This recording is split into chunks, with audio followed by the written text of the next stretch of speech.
जो एक बार बैनर लगा है ये एक बार दिखा दीजिएगा कि बेटा बचाओ, यानी पहली बार आपने ये नारा सुना होगा। इससे पहले क्या आप नारा सुनते आए हैं कि बेटी बचाओ बेटी पढ़ाओ, लेकिन पहली बार ये नारा है बेटा बचाओ नमस्कार, मैं हूं अजय भारद्वाज और आप इसमें ग्राउंड मीडिया देख रहे हैं। साथियों, सबसे पहले तो ग्राउंड मीडिया की तरफ से आप सभी देशवासियों को गणतंत्र दिवस की ढेरों सारी शुभकामनाएं। तो फिलहाल डिगाना सरकारी स्कूल में इस वक्त हमारी टीम मौजूद है। भाई गांव के सरपंच है, स्कूल के अध्यापक है और जो छात्र छात्राएं हैं, दिखा दे भाई यहाँ पर जो सभी बैठे हैं। एक कार्यक्रम यहाँ पर करवाया गया है कि जो नेशनल लेवल पर जो बेटी है जो गोल्ड मेडल जीत करके लाई है और जो स्टेट लेवल पर जो बेटा है गोल्ड मेडल जो जीत करके लेकर के आए हैं, इनको सम्मानित किया जाएगा। और भाई लगभग 5 महीने पहले आपने एक खबर भी सुनी थी, लेह लद्दाख में जिस टाइम पर 10 जो भारतीय जवान थे उनके गाड़ी पलट जाती है तो उनमें से 9 जवान शहीद हुए थे और एक जो जवान बचा था वो भी डिगाना गांव से ही थे, इंडियन आर्मी के वो जवान। उनसे भी हम मुलाकात कराएंगे। फिलहाल जो एक बार बैनर लगा है ये एक बार दिखा दीजिएगा कि बेटा बचाओ, यानी पहली बार आपने ये नारा सुना होगा। इससे पहले क्या आप नारा सुनते आए हैं कि बेटी बचाओ बेटी पढ़ाओ, लेकिन पहली बार ये नारा है बेटा बचाओ बेटी अपने आप बच जाएंगी। बड़ी गाना गांव के सरपंच है डॉक्टर विनोद जी, इनकी पहले भी अनोखी पहल रही है समाज को लेकर के, समाज सुधार को लेकर के। सबसे पहले तो आप सबको राम राम जी। राम राम जी। विनोद भाई, पहले तो ये बताइएगा जो नारा है कि हमने ये तो सुना था सरकार की तरफ से भी वैसे भी कि बेटी बचाओ बेटी पढ़ाओ, पहली बार ये सुने कि बेटा बचाओ और बेटी अपने आप बच जाएगी। जी बिल्कुल भाई साहब जी, सरकार का एक स्लोगन है, एक नारा है कि बेटी बचाओ बेटी पढ़ाओ, मगर मैं ये कहता हूँ कि बेटा बचाओ बेटियाँ अपने आप बच जाएंगी। जी, बेटों को कहाँ कहाँ बचाने की ज़रूरत है और किस किस चीज़ से बचाने की ज़रूरत है। आज आप देख रहे हैं, सबसे पहले तो बेटों को बचाने की ज़रूरत है अनपढ़ता से। आज बेटों के मामले में काफ़ी आगे निकल गई हैं। शिक्षा की मैं बात करूं, बेटे काफ़ी पिछड़ गए हैं, बेटियां आगे निकल गई हैं। जी। दूसरी मैं बात करूं, यहाँ पर एक बेटों को बचाने की ज़रूरत है आवारागर्दी से। जी जी। हाँ। लड़के सारा दिन घूमते रहते हैं, लड़कियां फिर भी सारा स्कूल के टाइम भी सारा काम करके स्कूल में टाइम पर आती हैं, फिर भी लड़कियां अव्वल रहती हैं हर फील्ड में, चाहे वो शिक्षा का फील्ड हो चाहे इसका खेलों का फील्ड हो। तो आज ज़रूरत है बेटों को आवारागर्दी से बचाने की। और मैं तो ये कहता हूँ कि लड़कियों पर फिर पाबंदी एक लड़कों की अपेक्षा ज़्यादा पाबंदी लड़कियों को होती है, वो समाज की भी और परिवार की भी। लेकिन फिर भी लड़कियाँ इतनी पाबंदियाँ होने के बावजूद भी अपनी पाबंदियों का सदुपयोग कर रही हैं और लड़के इतनी आज़ादी होने के बाद भी उस आज़ादी का दुरुपयोग कर रहे हैं। बिल्कुल। एक लड़की जब एक रास्ते से गुजर रही होती है, उसको ये भय होता है कि भाई मुझे कोई मनचला लड़का छेड़ ना दे, कोई आवारा लड़का मेरे साथ गलत हरकत ना कर दे। लड़कियां इस भय से हमेशा मुक्त होती हैं, भय से ग्रसित होती हैं, लेकिन लड़के इस भय से मुक्त होते हैं। उन्हें इस बात का कोई भय नहीं होता कि कई लड़की कोई हमें छेड़ ना दे। तो जैसे लड़के इस भय से मुक्त हैं, वैसे ही लड़कियों को भी इस भय से मुक्त होने की ज़रूरत है। तो आज बेटों को बचाने की ज़रूरत है आवारागर्दी से, आज बेटों को बचाने की ज़रूरत है मनचलेपन से, आज बेटों को बचाने की ज़रूरत छिछोरापन से। बिल्कुल। दूसरा, एक बेटों को बचाने की ज़रूरत है आज धूम्रपान से। 10-10, 12-12 साल के बच्चे बैठकों में बैठते हैं, ओका गुड़गुड़ाते हैं। एक ट्रेंड ऐसा बना हुआ है, चाहे वो ग्रामीण अंचल की बात करूं मैं या शहरी परिवेश की बात करूं, तो वो पढ़ाई में उनका कोई ध्यान नहीं है, लेकिन बैठकों में 10 साल के, 15 साल के, 12 साल के बच्चे हुक्का गुड़गुड़ाते आपको मिलेंगे। एक बड़ा ट्रेंड चल रहा है। आज बेटों को बचाने की ज़रूरत है धूम्रपान से। यही हाल में अगर बात करूं तो मैं नशे की, शराब की। पंजाब में एक बार एक फिल्म बनी थी उड़ता पंजाब, क्योंकि पंजाब का जो युवा था वो पूरा का पूरा नशे की गिरफ्त में आ चुका था, आज भी है। वहाँ का जो युवा का भविष्य अंधकार में चला गया, वही कगार पे आज हरियाणा का युवा है।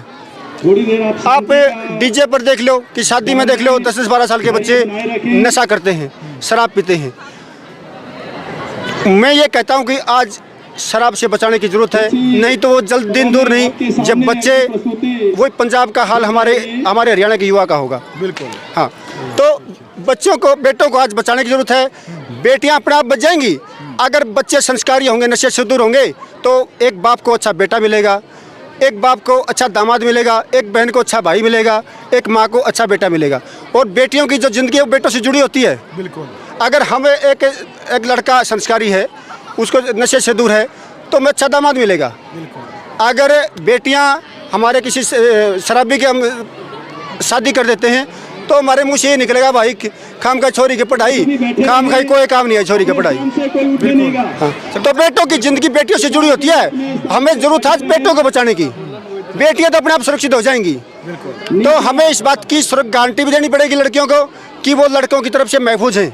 जिस प्रकार लड़के महफूज, उसी तरह पर हमने लड़कियों को भी महफूज रखना पड़ेगा। तो मेरा यही स्लोगन है आज का नारा कि भाई बेटा बचाओ, बेटियां अपने आप बचाएंगी। इन चीज़ों से बेटों को अपने को बचा लो। हाँ। किन किन को आज सम्मानित यहाँ पर किया जाएगा, किन बच्चों को? आज हमने गांव के उन व्यक्तियों को सम्मानित करने का फैसला किया है, और ये फैसला हमारा नशे के एक प्रयास है, नशे को दूर करने के लिए। जो मेरे गांव के जो 40 साल या 40 प्लस हो गए हैं जो व्यक्ति, उनको आज जिन्होंने मतलब शराब को कभी हाथ नहीं लगाया, जो शराब से दूर रहे हैं, उनको आज हम इस स्टेज पर सम्मानित करेंगे। ये हमारा एक नशे के एक खिलाफ प्रयास है हमारा। हाँ।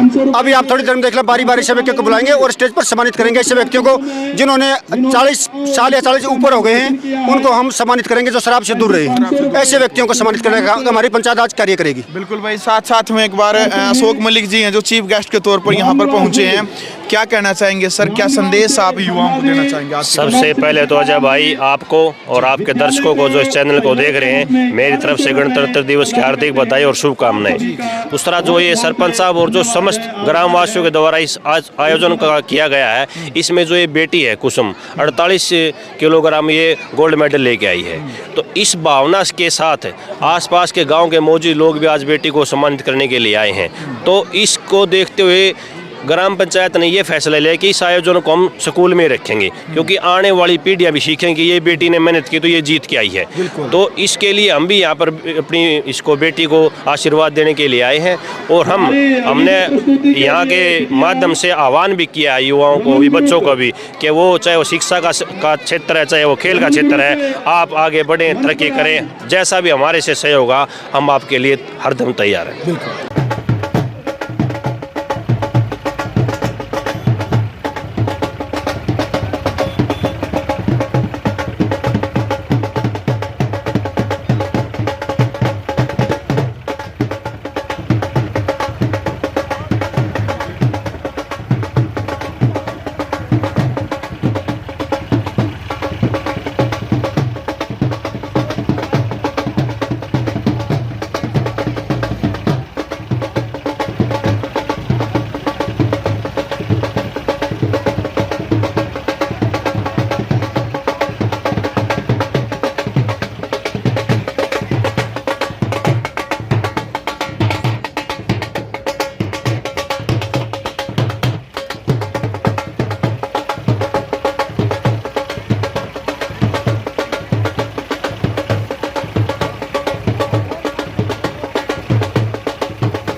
राष्ट्र निर्माण की जानकारी के लिए ग्राउंड मीडिया चैनल को सब्सक्राइब करें और शेयर करें।